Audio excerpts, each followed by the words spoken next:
Or to say suggestion via a channel member. Let's go and jump into it. All right, let's get another perspective from on the ground. Let's bring in independent journalist Nick Shirley, who's been out there in front of that ICE facility many, many nights. Nick, thank you for being with us. And I want to start off this segment with something that I think is going to shock a lot of our viewers. I watched this on social media the other day. This is you being confronted by an agitator out in front of that ICE building who threatens you with violence. Listen here. Let's hear it. What are you doing? Why are you so mad? I didn't do anything. You did. What did I do? Walk. I haven't done anything. Walk. Do not come back. Watch out. You come back, I'm gonna smoke you, dude. Really? Yes, really. I'm Why? gonna smash that camera. You have DHS watching you right there, lasered on you. You have a sniper lasered on you right now. I don't give a So he says that he is going to smoke you. Both of you, actually. Not just him. What is going on here? But either way, let's continue. You have a sniper lasered on you right now. So he said that he is going to smoke you if you don't get out of there. And then it looked like DHS snipers came to your rescue. They zeroed in on him and lit him up with one of their lasers. That's what eventually got him to back down. But for people who say that there's not violence going on in front of these facilities, what do you say? There is. It's a complete lie. There's lots of violence going on. That's just one of the many threats I got that night. And when I was walking back to my car, another person pulled out their gun and threatened me, saying, "You want to be Kirk Jr.?" I mean, these people are very dangerous, and they're unhinged. Just the other night, a woman got beat up. She got punched in the face out there, and you're seeing it. These people they think they can get away with anything. They've been out there for over 100 days, yelling, screaming, terrorizing, and the police are nowhere to be seen, and the ICE and the ICE are all on their own out there. Yeah, you know, we heard. So the American flag upside down. Okay. That's their right to do that. Another country's flag also being flown. Looks like the Palestinian flag. Okay. That ERO officer that Bill Melugin was talking to a moment ago saying that Portland police aren't responding. I don't know if this is the woman to whom you were referring just a moment ago, but another reporter was out there, and she says that she got assaulted. Listen to her story. Let's hear it. Last night, I got assaulted, and I immediately ran to a Portland police officer, hunted down the suspect, chased her through the streets. Portland police refused to come in and make an arrest. Imagine my anger when I go online after doing all of that about an hour ago, and I see Portland police put out a bolo asking for the public's help in identifying my assault suspect. So she says that she had the person in her sights, but the Portland police wouldn't respond. But later on, they said, "Oh, help us find this person." Okay, yeah, like once she actually said something publicly. Guys, listen. What's interesting about Portland is that Portland absolutely is a problem child, let's say, of the United States of America. It's one of the many, but understand that most of our problem children, let's say, reside, on the West Coast here, guys, okay? When the National Guard gets sent to Portland, that will be the day, okay? I mean this thoroughly here. We need as much help as humanly possible to stop this. Listen, I have no problem with the concept of protesting. I want you to utilize your First Amendment. If you want to fly my flag upside down, okay. If you want to burn my flag, okay, right? But I'm not a fan. All right, I'm not a fan of any of these things, right? But I do understand that it is, pretty much covered with, underneath the First Amendment. Do your thing, whatever, bro. Right? Just under no circumstance do you allow things to turn violent, because now what you're doing now is infringing on other people's rights, bro. You know what I mean here? But either way, is that typical of what you're seeing there? Yeah, the police are not intervening to help the people out there. If they're reacting after the fact that it's happened. And you have the governor who was marching with these people just hours before their big rally they just recently had. That makes sense. And the police, they're not there. They're nowhere to be found. They're not there to protect any of the reporters or to protect anybody. And it is literally lawless in that section of Portland, Oregon. So why aren't the police responding? Are they just basically saying this is a hands-off situation, you're on your own? They're listening to the mayor. What I understand is that the governor there and the mayor, they've pretty much sided with Antifa, saying that they have the right to be there and that there's nothing wrong that's happening. But you're seeing people get assaulted, and if you go there and they think you're the opposition, you'll have a mob of people all dressed in black come after you. And just like we saw in the video, the one guy said he wanted to smoke me, basically saying he wanted to shoot me and kill me.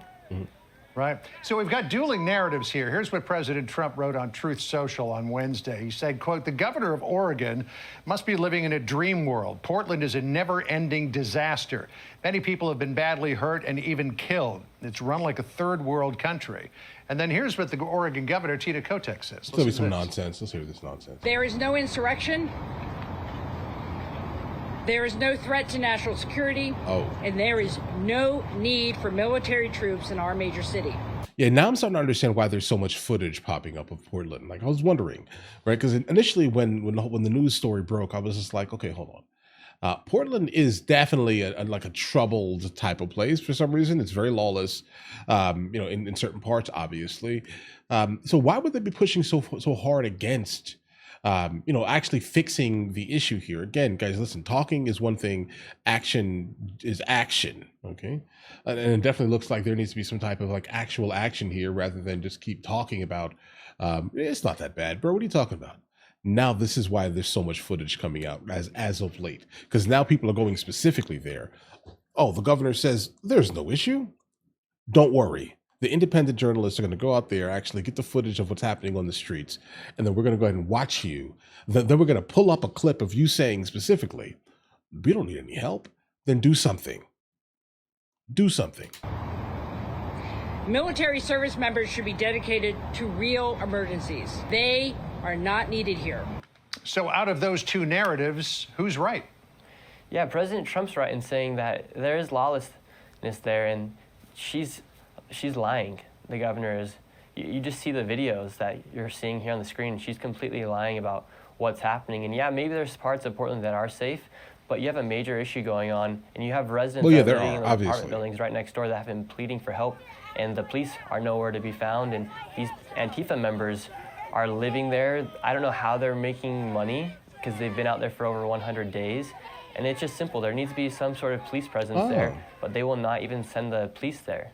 Well, you've been out there for a long time doing your diligent reporting. Have you gotten any idea in terms of how these Antifa people are supporting themselves, that they're being funded? Any idea? As President Trump is suggesting they are? Funded. I have no idea, because one of these protesters even asked me, she asked if I was a protester, and I said, yeah, sure. She's like, well, we got ribs over there if you want to go eat some. So I don't know how these people are getting their food.